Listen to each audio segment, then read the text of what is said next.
This tool is programmed by in Perl, and DNSenum is a tool that it was designed with the purpose of enumerating DNS information about a domain. We can get information by using DNS tool, a DNSenum tool over here. So what it does is that it gets the host address, the name servers, the MX records, it tries the zone transfers, it gets the bind version, it also gets the extra names and subdomains via Google scraping. Brute force subdomains from file can also perform recursion on subdomain that have NS records.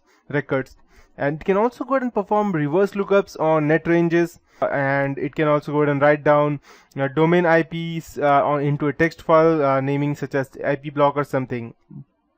So you can just go ahead over here to start DNSenum. You can just type DNSenum over here in the terminal, but I would prefer, if you're a newbie, I would prefer going ahead over here and then starting it through over here.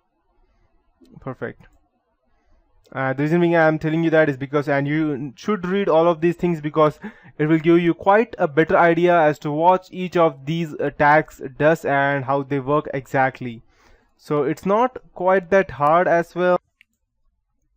And as you can see, we have the option for skipping the reverse lookups, disable ANSI color output, and we can also include the sub files over here, the TCP, UDP, datagram, timeout values.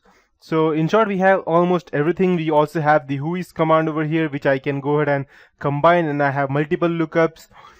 So this will give you, so this is how the geeky look of the DNSenum looks like. So if you want to gather information about a specific website, just go ahead and add a specific website's name, and make sure that even in the previous tools that I showed you on Kali Linux, you never go ahead and type, let's say, I'll just open another one. Let's say if you're using any random tool, so I'll just type random. Random is the name of the tool, any tool you are using. And if you want to go or gather information about a website, let's say Google or Microsoft, so you don't type www.google.com, you just type google.com. You don't type www, because if you do that, then there may be some kind of complications which happens in Kali Linux. It is not able to recognize that properly, and you will get some errors. So we don't go ahead and do www.google.com. We just do google.com. Yes, I'll be using these. So let's assume that we wanted to gather information about Facebook.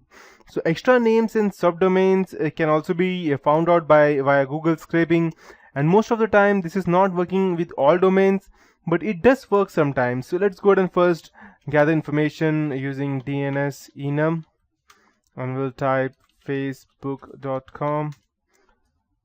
And let's see what information we get. Okay, so we have the name servers over here, the IP addresses of each server. Now it's trying to get a zone transfer. It failed because I did not provide any brute force file or any password file so that it can go ahead and crack the DNS query. So, but we can still go ahead and type some extra subdomains or via Google scraping. So we will just go ahead and try to do that, and let's check what we get. So I'll type DNSenum, and I'll type, let's say, P5S20 facebook.com. Perfect. So what it does is that P is the number of pages that it would check, and I have provided over here as 5, so 5 pages it would check, and 20 is the number of Google search pages to process. The default is 20 pages, which I have provided, and S is the switch that must be specified, and minus S is the scrap value, so the maximum number of subdomains that will be scrapped. And since this is not functional, you can manually run this command in a Google search, such as all in www.sitename, and you will still get the same thing. So I'll first go ahead and run this over here, and after that I'll go ahead and run the same thing to Google, and I'll show it to you. Let's check if we get some more stuff. Zone transfer won't work because the reason being that I have not yet provided any random file to it. It has started scraping subdomains from Google for facebook.com. So let's check what we get. Perfect.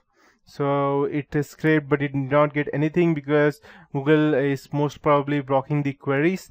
But this is how it works, and I'll show you how it works in Google if I go ahead and do the same thing. So I'll just type all.